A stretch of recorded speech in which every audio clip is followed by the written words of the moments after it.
Good evening, Namaskara. I welcome one and all from Yoga Bharati for this week-long celebration of YB Annual Day. So let us start our session today by invoking Divine Grace.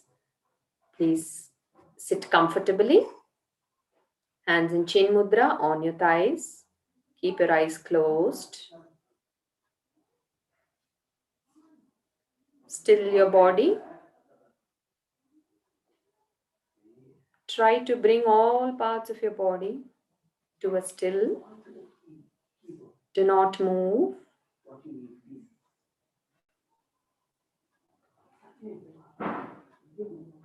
Let your mind settle down.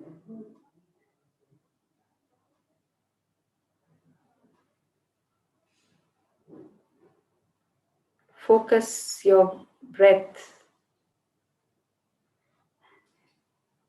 The air moving in and out of your nostrils.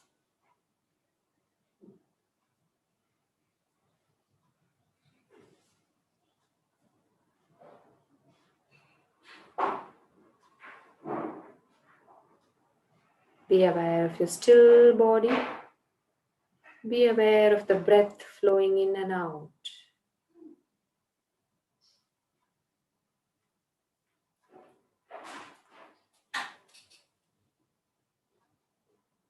Let us chant Omkara. Breathe in.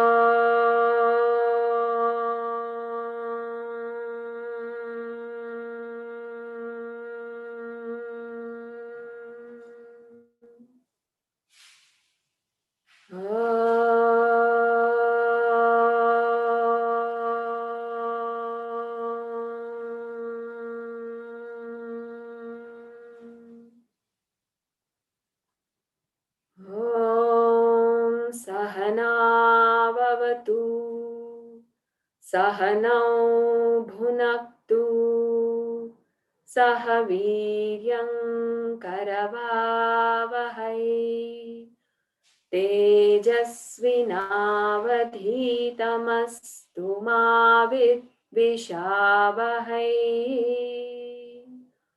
Om Shanti Shanti Shanti. Harihi Om.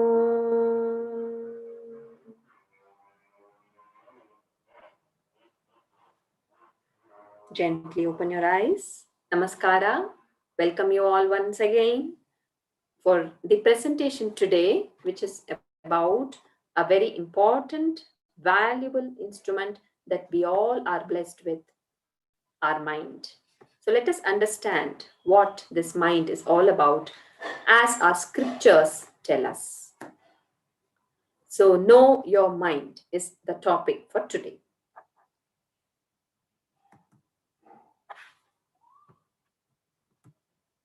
Yes. So we start with the Jagat Guru's, Bhagwan Sri Krishna's beautiful shloka that comes in Bhagavad Gita. Okay. So Bandhuratma Atmanastasya Yenatmaivatmana Jitaha Anatmanastu Shatrutve Vartetatmaiva Shatruvatu.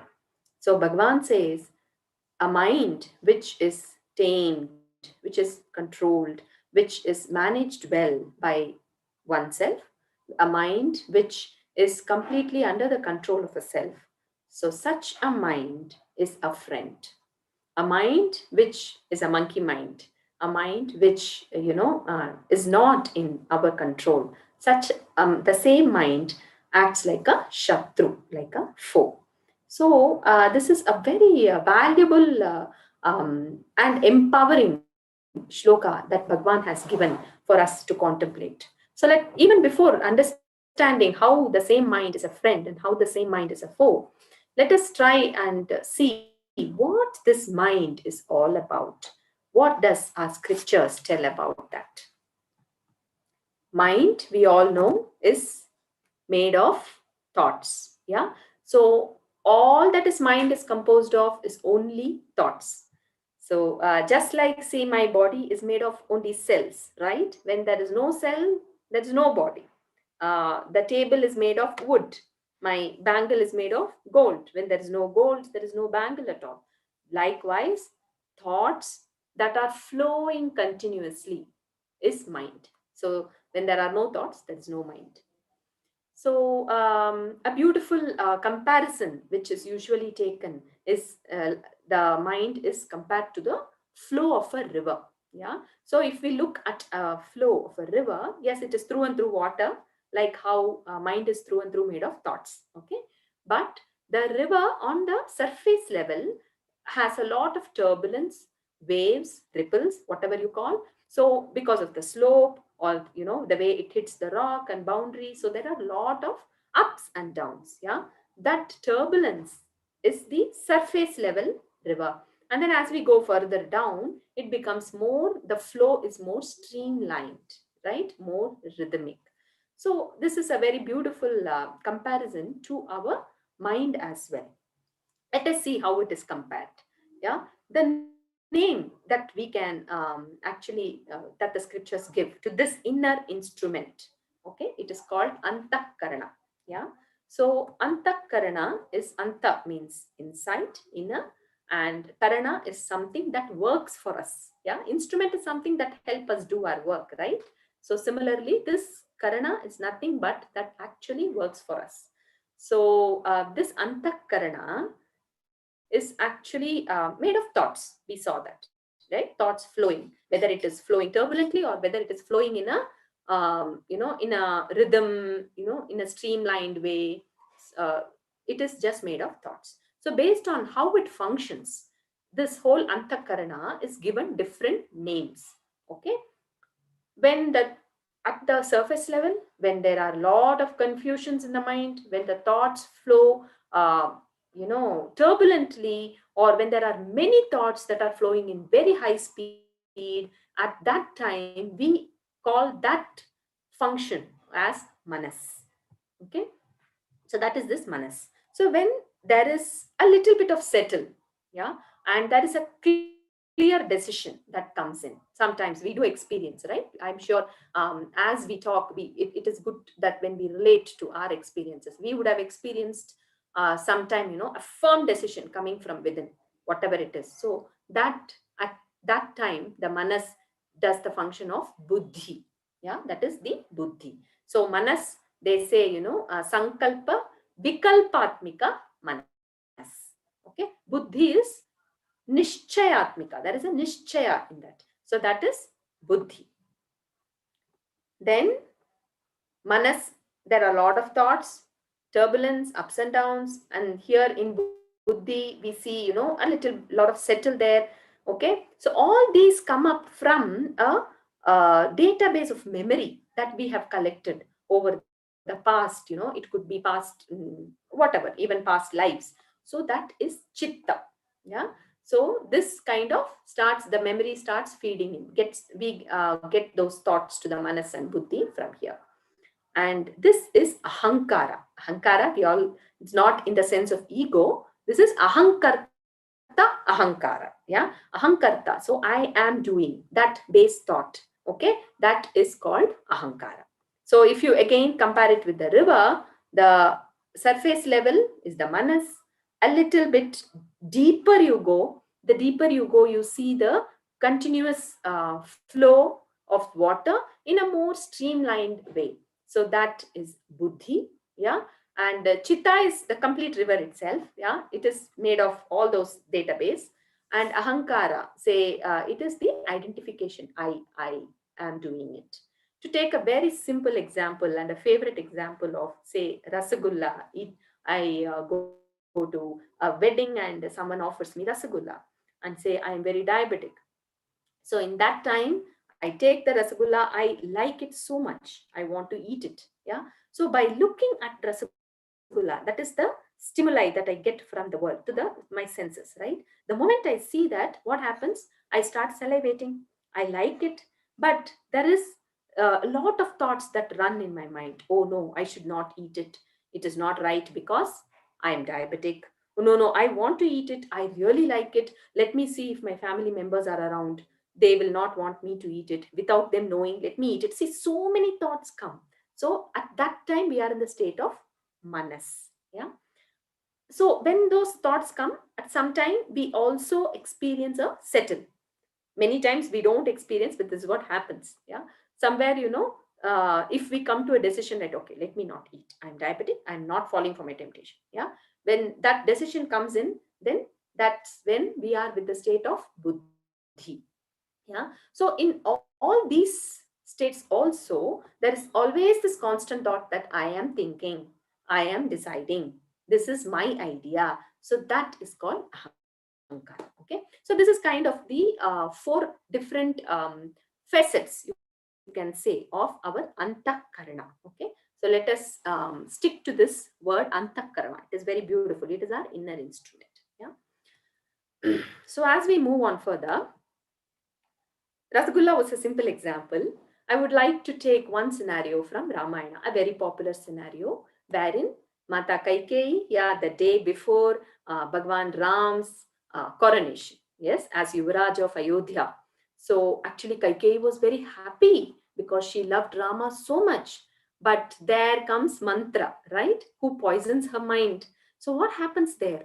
How that chanchala in the mind became the manas, was so turbulent. There were so many thoughts of insecurity, fear. If Rama becomes the king, I will not be treated like a queen because Kaushalya will be the queen, and queen meaning Rajmata. Okay, so Kaushalya will, me and Bharata, maybe they'll be treated like servants. All these thoughts are fed by mantra to her. So she gets those thoughts in her manas. Okay, and in just an overnight, what happens? She, when that turbulence of her thoughts are there, she's just not aware of what is happening in her mind. Immediately in that turbulence, she takes action, right? She calls for King Dasharatha, and then she tells to Bhagwan Rama, you have to go to the forest for 14 years. Bharata has to be made the king. All that happens, and in just one night, okay, Ram, Lakshman, Sita, they leave to the forest, and Dasharatha, the very next, within few days, he passes away also. So such an instinctive act, right? With absolute no awareness of what was happening in her mind. She just fell for that turbulence. Okay. So that is what Bhagwan Krishna had told there. What happened? This whole decision, in fact, became her Shatru later, right? Even though she felt guilty about it, she could not do anything about it. So, such a mind where there is no awareness, where I have no control over, is actually a Shatru. That is what Bhagwan says. So this, the act that she did was very reactive. It was compulsive from her manas, okay, with absolute no awareness. It's one scenario. Another scenario we take from Mahabharata, Vidura, a wonderful, great Dharmatma, right? That we know, Vidura. So Vidura was the, we know, chief minister of Hastinapura, right? He was made the chief minister of Hastinapura even before King Dhritarashtra was made the king. Okay, this was even before, Pandu and all goes to the forest. Okay, the very first thing, everybody thinks Dhritarashtra is elder, so he has to be made the king. But before that, Vidura was made the chief minister. So Vidura had this confusion in his mind. He went through that, what do you say, sankalpa, vikalpa. Okay, so he seeked Pitamaha Bhishma's guidance, and Pitamaha says, you have to stick to your dharma, whatever it is. Do not, let your mind settle and ask your deeper manas. Okay, deeper mind, which we call as buddhi. Yeah, and whatever it says, go by that. So Vidura sticks to his swadharma. What was his swadharma? Being the right chief minister, taking the right decision for the welfare of Hastinapura. So he took the right decision and he expresses it that Dhritarashtra cannot be made the king. Yeah, because he was blind. So a king cannot be blind, if we considering the welfare of the, the Hastinapura. So this was a tough decision for Vidura indeed. He also went through the ups and downs of the manas. And this is just a perspective, okay? He also goes through the ups and downs of manas, and then he takes that nishchayatmika buddhi. Yeah, he's guided. So the act which is completely guided by buddhi, and he was aware of what was going on in his manas. Because of the disturbance, he actually seeks guidance from Bhishma Pitamaha, right? So this was an act which was completely done with awareness of what was happening in his antahkarana. So here, this becomes his friend, right? The whole mind itself, the mind complex, actually he uses it in the right way. Okay, so that becomes his friend. He has won over the conflicts that the manas has created, and he was guided by his swadharma. So such a mind is your friend, is what Bhagwan says. Okay. So moving on further, what makes somebody, act reactively, compulsively? What is it?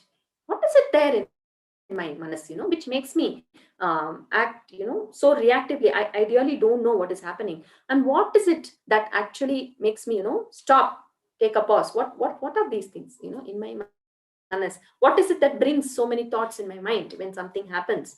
So at this point, let us see this beautiful you know uh, uh, lines, these few lines from Robert Frost's The Road Not Taken poem. So it says, two roads diverged in a wood, and I took the one less traveled by, and that has made all the difference. Yeah. So how does this fit in now here?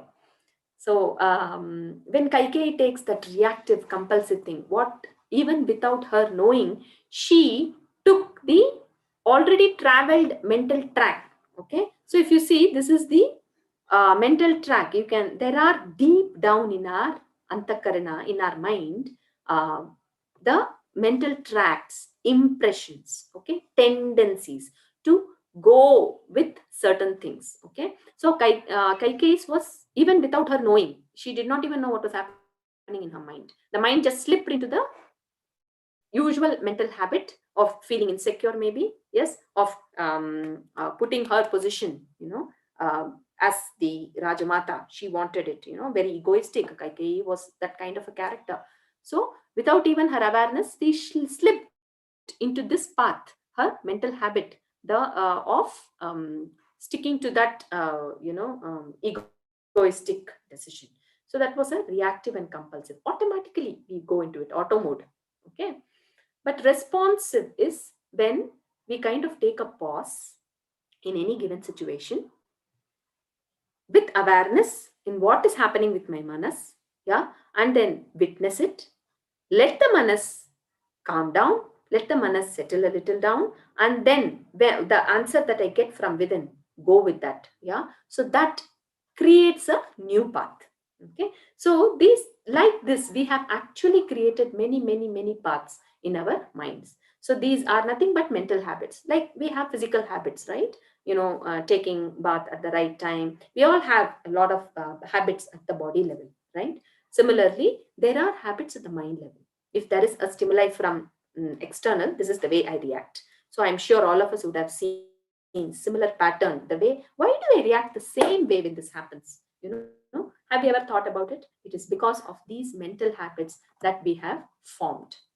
It is all because of our own experiences. So these are called vasanas. Yeah, the tracks. Okay, it is just like, when we react in one way, and when we repeatedly react in one way, that path gets formed. Just like how in a forest, by just walking that path is formed, right? And when we stop walking in that path and we start walking in another path, that new path gets formed, and this path gets covered by grass. Mind also works in the same way. So when we keep walking with the same, in the same path, when we keep acting the same way, the vasanas are, that path is clear. So easily, without awareness, the mind slips into it. Yeah. So let us dwell further on this, something called vasana. Okay. So we saw, yeah, we saw that we act. Yeah, every situation that comes in, we all act because of something deep down, that track. Okay, we just, without awareness, basically, that is what we are talking about. I'm not even giving time for the manas to settle. I'm not even seeing what is happening in my mind. There is some external stimulus that comes and I immediately act on that. I see the rasagulla, I take, eat, over. So that is the instinctive, yes, act. So even our modern psychology talks a lot about it. Okay, these are called impressions, right? So they say in the subconscious mind there are areas, those these dots. That is what we call as vasanas in our scriptures. Yeah. So these vasanas actually drive our decisions at the conscious mind. Okay, they have a very strong influence on every decision that we take. So this is how our antakarana works. So why do I act in a certain way repeatedly? It is because there is something deep down, a mental track that I have created, and I am slipping into that track and I am following that. Okay, that is the reason. Again, that was in the modern psychology side. Here, looking at our scriptures. So these are the vasanas that we saw, the deep tendencies, okay, which we have reinforced again and again by doing it, by performing that act and walking that path all the time. These are deep tendencies. So these deep tendencies actually are there dormant, okay, in deep in our mind. So whenever there is a stimuli from external world, yeah, I have not shown that in this diagram. So just imagine that is a stimuli. Immediately what happens? These deep tendencies create some desires, okay, some likes, dislikes, whatever. Okay, it creates that. Those are called the thoughts, modifications, or vritti. So once this comes, okay, when it is, so we have reached the manas, right? So once these vrittis come, what happens? If I like something, so accordingly an emotion comes. So I like the rasagulla, what happens? And then some emotion, oh wow, I like to eat rasagulla, the happiness or the fear that is there any family member, right? That fear comes. So these thoughts bring about emotions, and these emotions followed by an action that we do. Okay, these happen most of the times, we are not even aware of that. They happen like, in no time. And the action we do, a similar action, so that the same vasana gets reinforced. Okay, once it is reinforced, again we have walked the same path. This is the reason for our repetitive behavior. Say let us take an example. Okay, I have a very strong tendency that, okay, criticism gives me dukkha. When somebody from outside criticizes me, okay, criticizes the way I cook, okay, that gives me dukkha. Is probably one, just an example. Okay, it's probably one vasana, one deep tendency that I've had, one conditioning, because of my wrong meaning that I've taken with my experiences. Then one day I cook and I get very negative feedback from my husband. Okay, he says, today it's something, some criticism. The moment I hear that criticism, what happens? That is the stimuli, right? That triggers. So what triggers? This vasana comes out as a dislike. Okay, and also I have a lot of image that is also in our mind only. So I have a lot of image. Oh, he started off. He's going to now criticize the way I cook. He has no other work. All those things comes in my mind. So this creates the waves of dislikes. Okay, the moment that comes, an emotion of anger, disappointment, I work so much for the family, nobody, all that comes. So all these things are emotions. So the moment that is there, I immediately take an action. An action could be, telling him some harsh word. You have no other thing. Whatever I do, you don't even acknowledge it. You don't even, all kind of those, any action I can take. So all these things happen in total. I'm not even aware of what these things happening. They are happening actually. But what do I know? He told me something and I could not, take it. So I answered. Okay. So what has happened here? Even without me knowing, I have again reinforced the vasana that criticism is giving me dukkha, because that is what has given me dukkha. Okay. So the vasana gets reinforced. So this is just one example. So like that, there are many such examples, right? I'm sure each one of us, when we sit down and reflect, we know. So the key here is this whole cycle where we, even with no awareness, okay, The tendencies giving rise to likes and dislikes, desires, and they giving rise to some emotions, and then acting in the same way, taking the same path, and the same vasana getting reinforced. This goes on and on and on and on. Yeah, this is the cycle of samsara. Yeah, we are caught in this. We are not without even knowing. So what is the key here is to be aware, to know how my antakarana works, to know, oh yes, the vasanas, some vasana, I don't even have to know what it is, okay, is creating some disturbance, some vritti. And if that vritti is actually creating these disturbance, and I'm getting so many thoughts, and then so what happens the moment I am able to see that these are creating these thoughts? Now I am aware of what is happening in my antakarana. So once I'm aware of what is happening in my antakarana, what happens is these thoughts kind of lessen down, and I get some kind of guidance from my buddhi, and I may choose to act differently. Okay, the same example if we take, there is some criticism that comes in, and there is some irritation in my mind. Now I take a pause, right? I take a pause here because I'm aware of the antakarana working within. I'm slowly taking control over this antakarana. So what happens? I'm taking control over this. I take a pause and I think, okay, something is happening. This is because of some vasana maybe within me. Okay, let me stay with this. Okay, so actually these all these happen in a very short time. Okay? This doesn't take a very long time, matter of 30-40 seconds. When we are able to stay with that conflict in the mind, turbulence in the mind, what happens is it settles down. The moment it settles down, I may take a very different action. I may actually listen to his thing as a constructive criticism. Okay, maybe he's telling in a way that my cooking may improve the next time. Whatever he says, I may take it as a constructive feedback. So these things are, now I am changing my course of action. The moment I change my course of action, what happens there? I do not reinforce this vasana. So the moment this vasana, that it has not given me dukkha, actually I feel liberated. Yeah, I don't feel that dukkha at all there. So when there is no dukkha there, this vasana, that criticism gives me dukkha, is not reinforced. The moment that is not reinforced, I have broken this cycle of samsara, and I have broken my mental habit. Yeah, this is a process. This takes time, but it works. Yeah. So what is the key here? The key here is being aware of what is happening in my antakarana. That is the key here. Yeah, we need to know what is happening and be a witness there. That will help us, and know that I have a choice in the way I act. Okay, that's why again Bhagwan says, right, in Krishna, in Bhagavad Gita, he says, kartum akartum anyata kartum. I may do it. I have the choice of doing something, not doing it, or doing it in a very different way.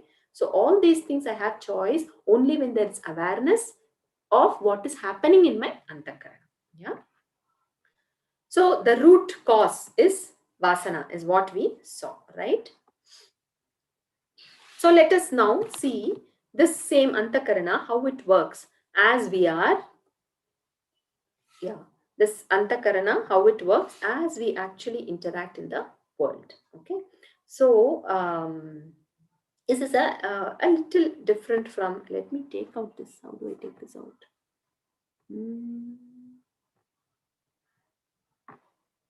Okay.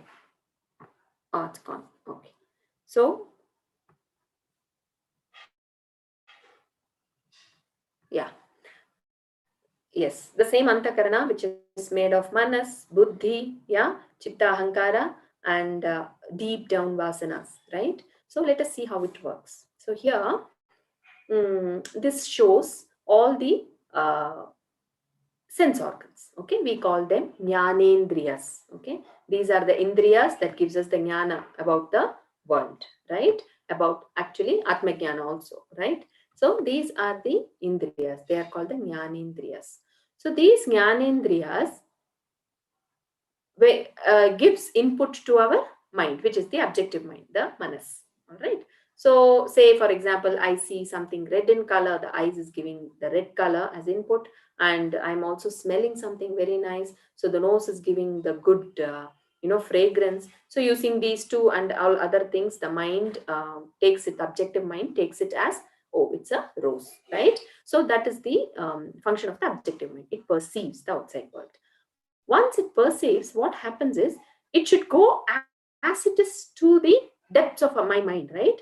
But what happens here, there are something called egocentric desires. Where do these come from our vasanas? Okay, desires crop up from the deep impressions only. So these are there, which are standing between my objective mind and the subjective mind. So subjective mind equated to buddhi, all right? So these are standing there. So these egocentric desires, what do they do? As it is, they create so many agitations, right? So many thoughts. So they completely color what I perceive in the outside world. They We get a colored perception. Okay, we do not perceive it as it is, and then that colored perception is passed on to buddhi. Now buddhi does not have the data correctly, right, to process it. So whatever it has been given, accordingly it processes, and it gives the commands to it, to the karmendriyas, okay, where we start taking actions. These are the karmendriyas: hands, legs, all that, speech, excretion, reproduction. So this is how our antakarana works when we are interacting with the world outside, when there is no awareness. Okay, now we are aware, no, this is how it works. So what is the whole problem here is there are these egocentric desires. Let us take again an example, because without an example, it may be difficult for us to understand. Yeah. So as a parent, okay, I am now a parent, okay, and as a parent, I am so attached to my child, right?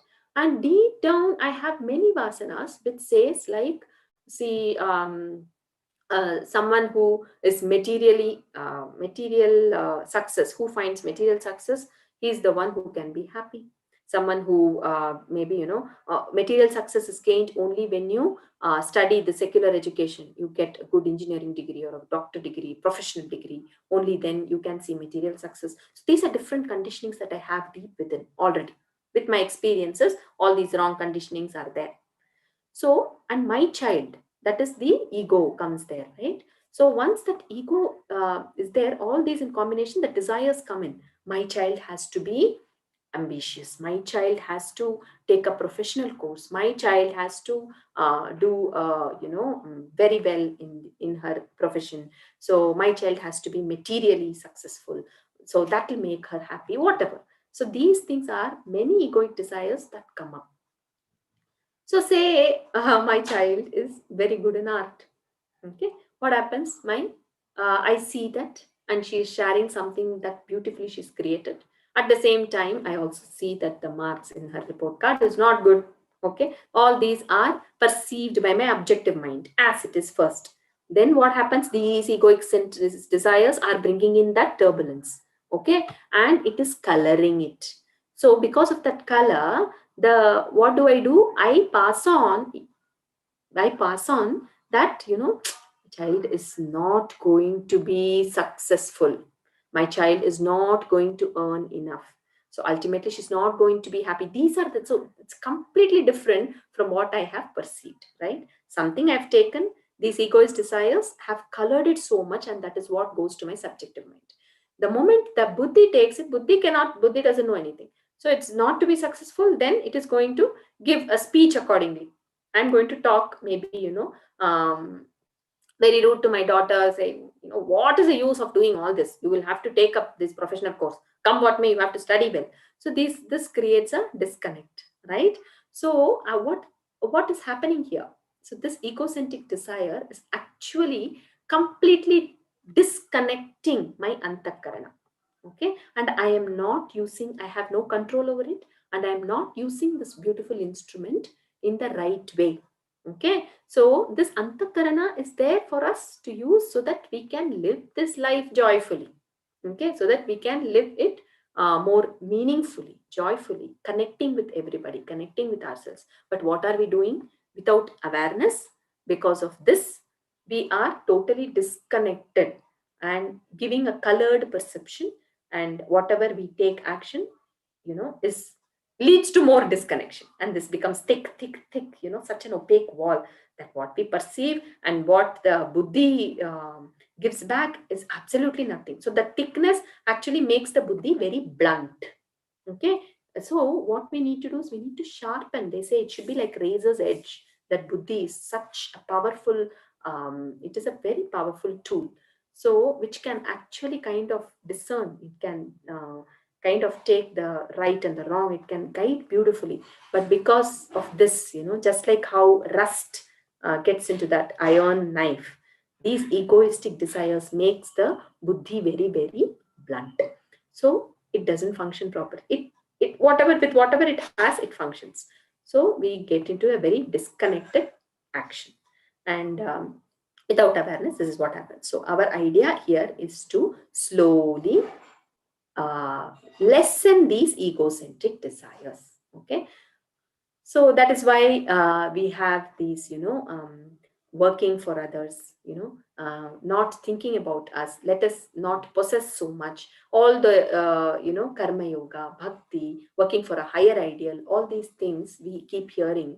What happens is, when we keep doing all that, when we slowly understand all that, we create positive new mental tracks in my mind.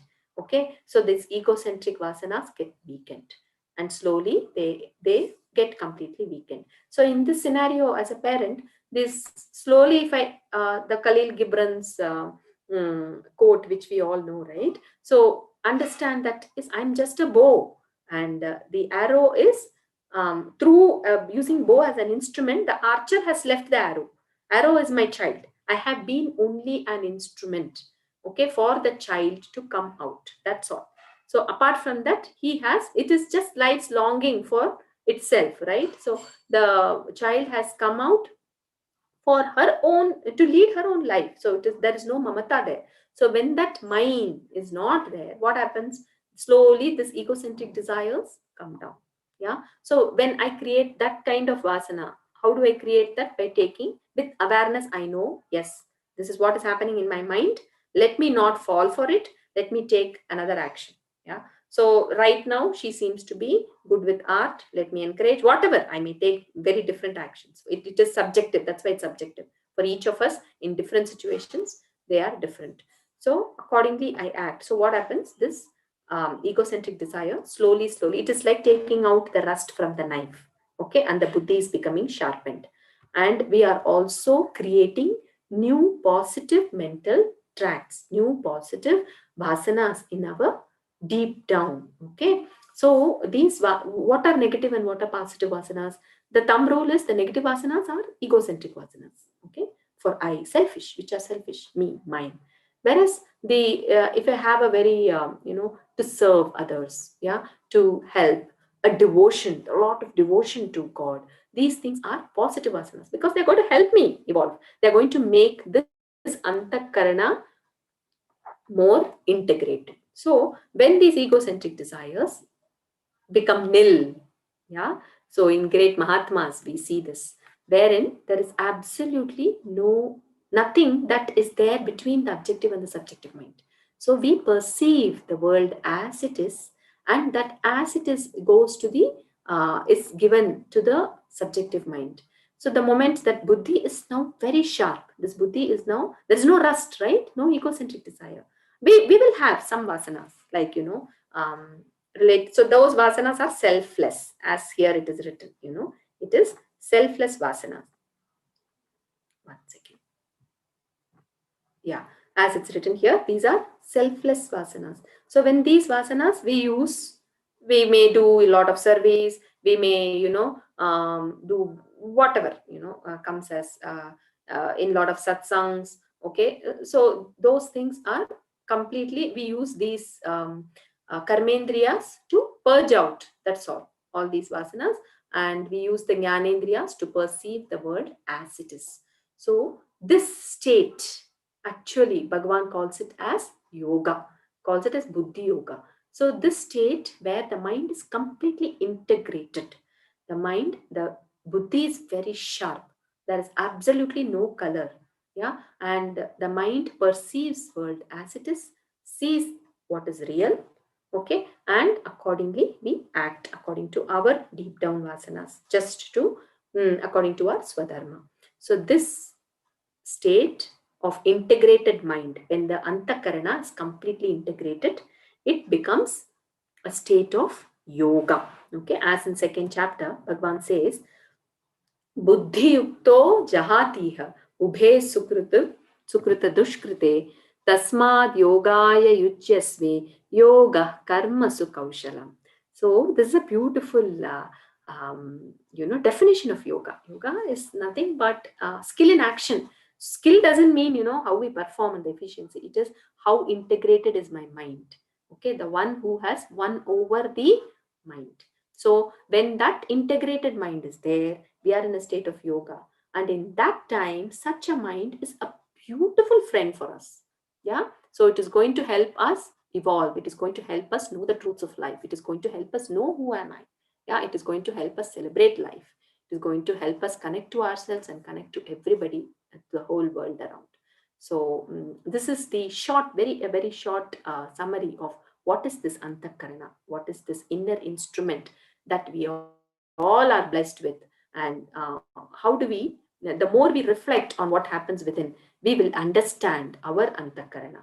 Yeah, and we will be able to act with awareness and slowly move from the selfish world, egocentric world, to the selfless, yes, God centric world.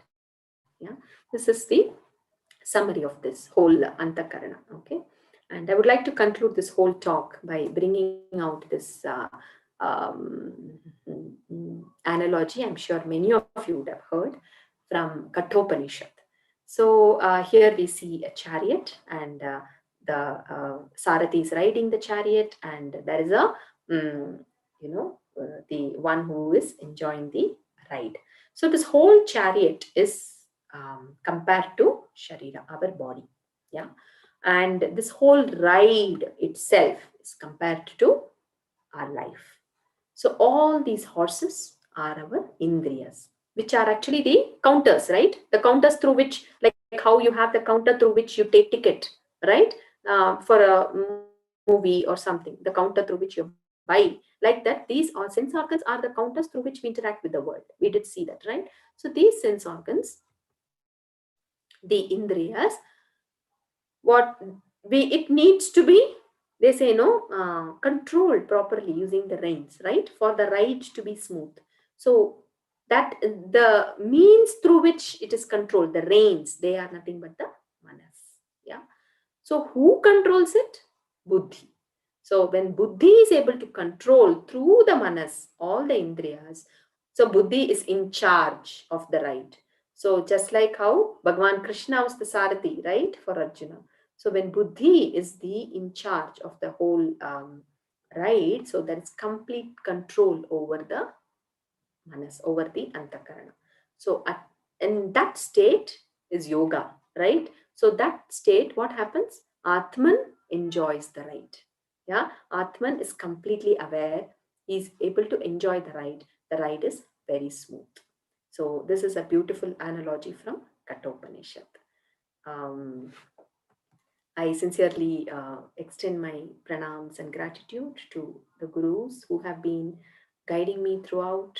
Om Shri Chinmaya Sadguruve Namaha. And thanks to Raghuramji also for constant guidance. The floor is open for questions. So any questions you would like to take, please do type in the chat box, the live chat box.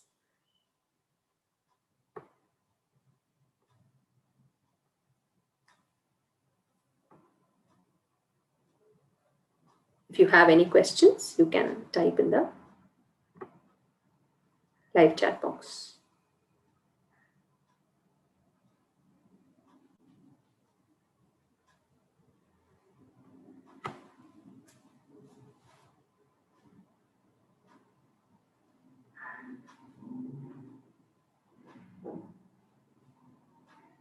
I'm waiting. If anybody has, I'll wait for 2-3 minutes.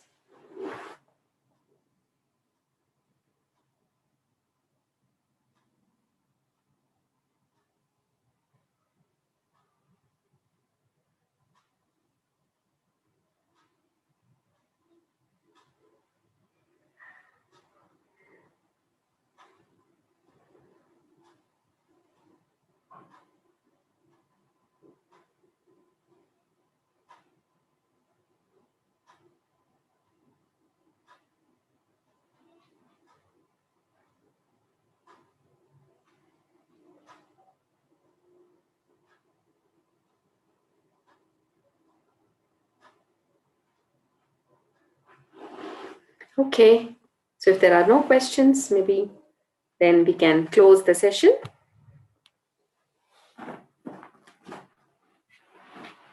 So let us all sit straight.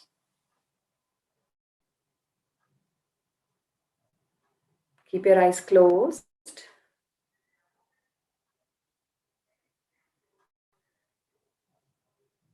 Reflect on what all you heard about the beautiful inner instruments that we have.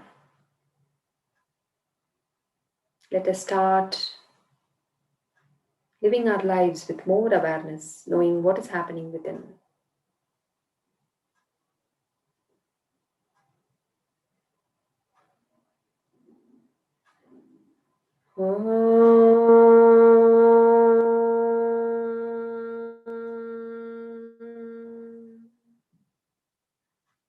सर्वे भवन्तु सुखिनः सर्वे सन्तु निरामयाः सर्वे भद्राणि पश्यन्तु मा कश्चित् दुःखभाग् भवेत् ॐ शान्ति शान्ति शान्तिः हरिः ओम्.